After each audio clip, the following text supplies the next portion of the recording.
Today's chapter concerns the writings of a Polish thaumaturge by the name of Wojciech Szulski from around the year 1905, and was found amongst a vast collection of tomes housed in his sizable family library. But just what is a thaumaturge? According to Mr. Szulski, they are someone who possesses the gift of second sight and can both see and sense the influence of supernatural beings that he refers to as salutors. Because these abilities are rare, he would often be hired to investigate strange events or individuals exhibiting peculiar behavior to uncover any evidence of a supernatural source being the cause. If there was, it would be his duty to exorcise the malevolent force, often by binding them to himself in order to call upon them for aid in the future. The word thaumaturge is derived from the Greek thauma, which means miracle or marvel, and is itself a synonym for the esoteric power of thaumaturgy, best described as the supernatural or divine ability to manipulate natural forces through esoteric knowledge or ritual practice. Essentially, a thaumaturge is a wizard. Judging from Richter's records, there were many malevolent salutors influencing the city of Warsaw during the 1905 Russian Revolution. Even those not known to commonly frequent larger populated areas were discovered, and were likely attracted to the city by the violent political upheaval and subsequent chaos. His first entry details it being encountered as a young boy, still discovering his new innate abilities. The Upir is a demonic being of Slavic folklore, an early ancestor to the vampires that we more commonly know today. They are the manifestation of unclean spirits, often heretics, and possess a decomposing body to maintain an aspect of the living. Unlike conventional vampires, they move about freely during the day, but their bloated, rotting appearance makes disguise impossible. They are extremely malevolent and powerful creatures and must sate a fearsome bloodthirst to sustain their existence. They can be destroyed in the same manner as a modern vampire, by driving a stake through their heart or beheading them, and burying the head between the body's legs to prevent it from reattaching. Jinns are creatures of pre-Islamic Arabian mythology, but are also written off in the Quran and are often associated with Middle Eastern folklore. It is said one must be careful not to utter a wish in earshot of a jinn, as they are deceivers and tricksters by nature, and will often grant one's wish only to their folly. They are also shapeshifters, able to turn into animals, monstrous figures, and even humans, but prefer to remain invisible. They predominantly steer clear of mortal affairs, residing in secluded desert wastelands, such as caves or abandoned ruins. But should anyone inadvertently harm or attack a jinn or their kin, they are said to suffer a violent, inescapable retribution. These demonic six-legged amphibians of Slavic mythology hail from Serbian and Croatian folklore. They are nocturnal ambush predators, leaping out of bodies of water to strangle those who venture too near. They possess two brilliant blue eyes and a head adorned by gnarled horns. Their name is derived from the Serbian buka, meaning noise, which is in reference to the thunderous roar they echo throughout the night, a call so terrifying it is said to freeze the blood, creating panic and even paralyzing their victim with fear to make them an easier target. Golems are constructs of Jewish mysticism, particularly Kabbalistic tradition.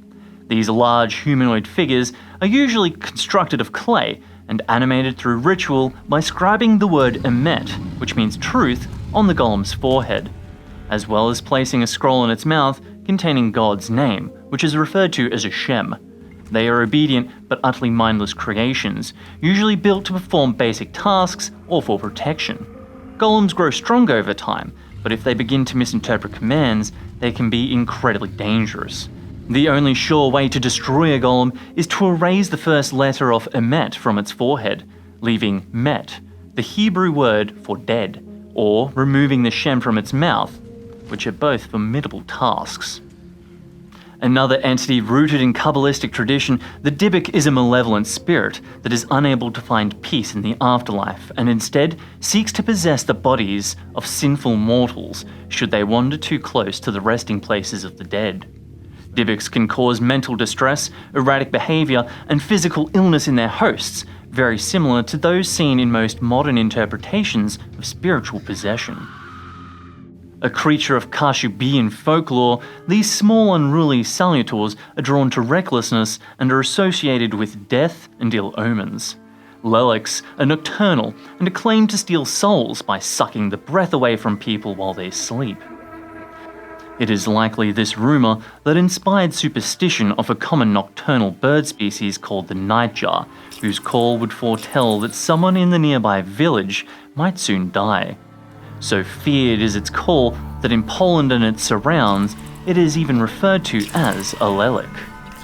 It is likely this very belief that evolved into a New England legend, wherein it is said the whippoorwill, a North American bird within the nightjar family, can sense a soul departing from its body and would attempt to capture it as it fled, as made famous by H.P. Lovecraft's The Dunwich Horror. The Slavic pagan god of the underworld, wealth and intrigue, he is strongly associated with lowlands and forests, and so fittingly, the afterlife he presides over is often depicted as a lush eternal pasture. He is also the god of magic, music and trickery, and is considered the patron of sorcerers, poets and musicians. So perhaps it is unsurprising he is also known as a cunning and unpredictable trickster.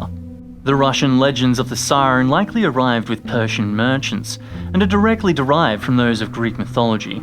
The siren possesses the head and chest of a woman and the body of a bird, most often an owl.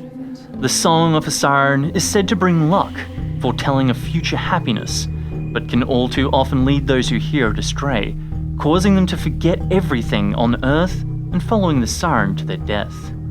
The Krampus is a mythical being of Alpine folklore, dating as far back as the 6th century, and is associated with a pagan heritage, and of course, St. Nicholas, who according to my research, is the patron saint of icy cold carbonated beverages. This imposing beast is covered in long black hair, with an obscenely long snake-like tongue and a head crowned by 2 large horns. It is adorned with rattling chains and clanking bells, the noise of which strikes fear into the hearts of mischievous children. Due to St. Nicholas's sainthood, it was deemed a little odd that he would dole out punishment to naughty children, and so the duty was passed on to the Krampus, who enacts this role with much gusto and no remorse, often severely beating mischievous children with a birch branch, and in extreme cases, even kidnapping them to be drowned, eaten alive, or even taken to hell itself. Morana, also known as Morzana, Marena, or Mara, depending on the region, is a major goddess of Slavic mythology, associated with winter, death, and the cycle of rebirth.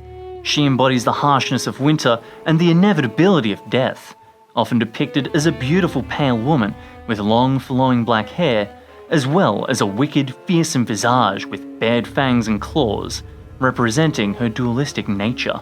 It is folk custom on the day of the spring equinox to make an effigy of Morana out of straw and rags, take it to a river or stream, and either burn it, drown it, or both. This ritual symbolizes the death of winter, ensuring the arrival of spring and a strong harvest. And thus ends Victor's records of his encounters with those creatures from realms often beyond the sight of most. He must have been quite a magnificent sorcerer to have dealt with such imposing deities and lived to write about it.